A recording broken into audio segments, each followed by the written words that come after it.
I'm Julia Indichova. I wrote Inconceivable, A Woman's Triumph Over Despair and Statistics, and The Fertile Female, How the Power of Longing for a Child Can Save Your Life and Change the World. I also developed an original mind-body program, the Fertile Heart Ovum Practice, which has helped bring thousands of babies into the world, often after years of failed medical treatment.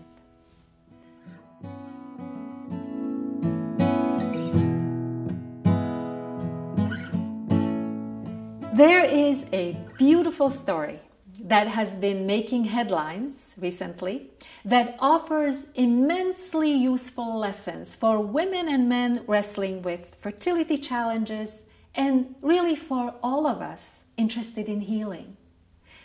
So, a brief summary of the story.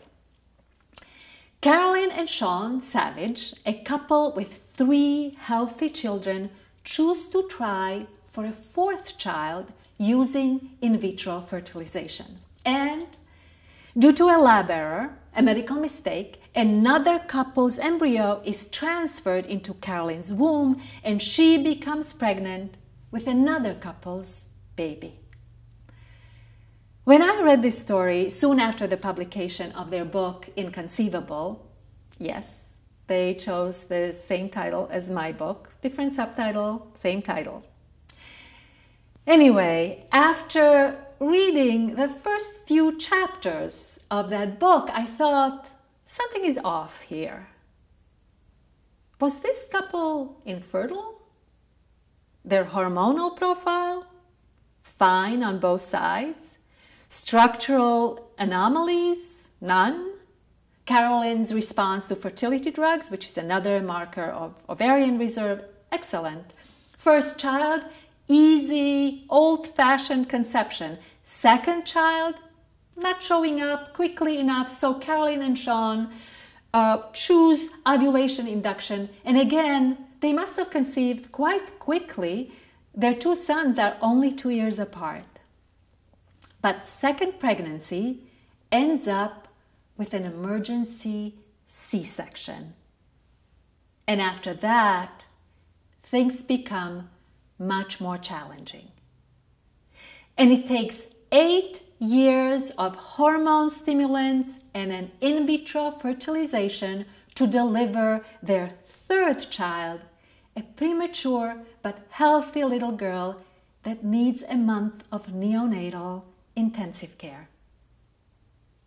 After that child, as they try for number 4, comes the embryo mix-up. The sentence that caught my eye when I first read this story was Carolyn's statement after the birth of her first son. We had beaten the predicted, almost promised problems of infertility.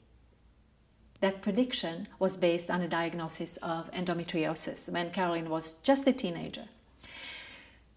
As I continued reading this story, I kept thinking, this couple is far from infertile.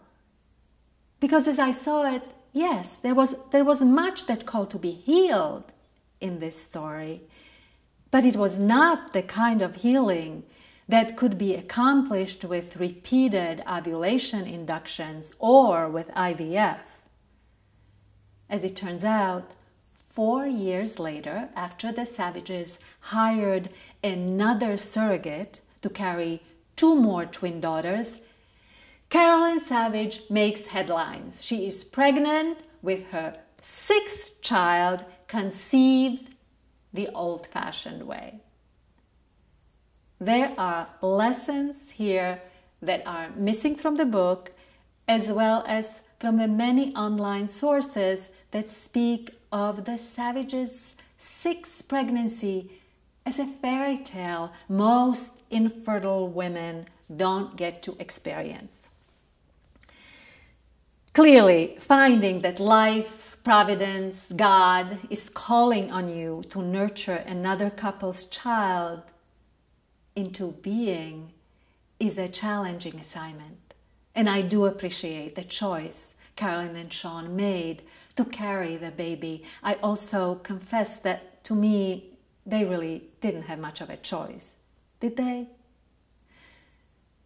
Carolyn and Sean Savage are not the only victims of embryo or sperm mix-ups and other medical mistakes, although they are a couple in a financial position to hire PR firms and a masterful collaborator to tell their story. They are also a couple in a financial position to go through 20 ovarian stimulation cycles, IVFs, several frozen embryo transfers, and the privilege of hiring a surrogate to carry their 2 children.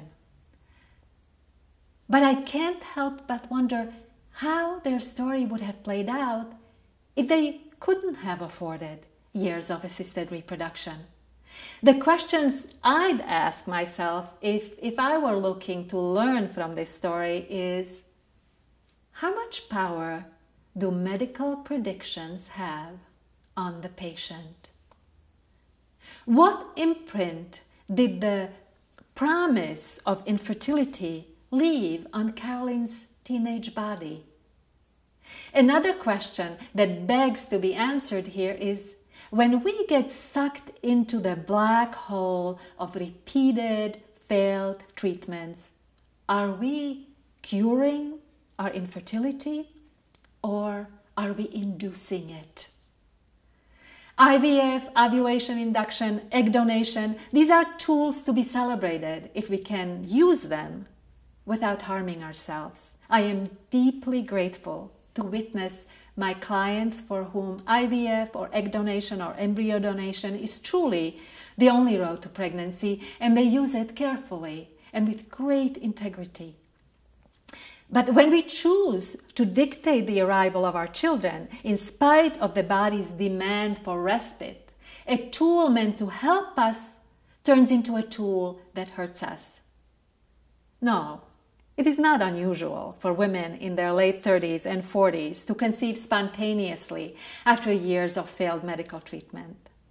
It's a fairy tale experience I have witnessed countless times in close to 2 decades of teaching. Spontaneous conception after failed treatment could be even more common when a couple is trying to conceive their 2nd or 3rd child. The most hope-filled lesson of the Savages' story is the lesson offered by the news of Carolyn's spontaneous conception at 45. It's a lesson delivered not by Carolyn or Sean, but by life. And it's a lesson about healing. Healing happens with or without our direct awareness of our role as co-creators of the process. Our inconceivably mysterious, holy human bodies bring forth new life when we allow them to move toward wholeness at their own pace. Healing happens when we begin to hear the demands of our bodies and trust them more than we trust the predictions of scientists who know only as much about us as they can deduce from a number or a word on a lab report. Healing happens when we trust our internal healing mechanism more than we trust the stories of statistics and labels of advanced maternal age and the money god that offers the dubious salvation of the quick fix. So my gratitude goes to Carolyn and to Sean Savage and to Logan Morell, the little boy who ended up in the right womb after all, to teach us such priceless lessons.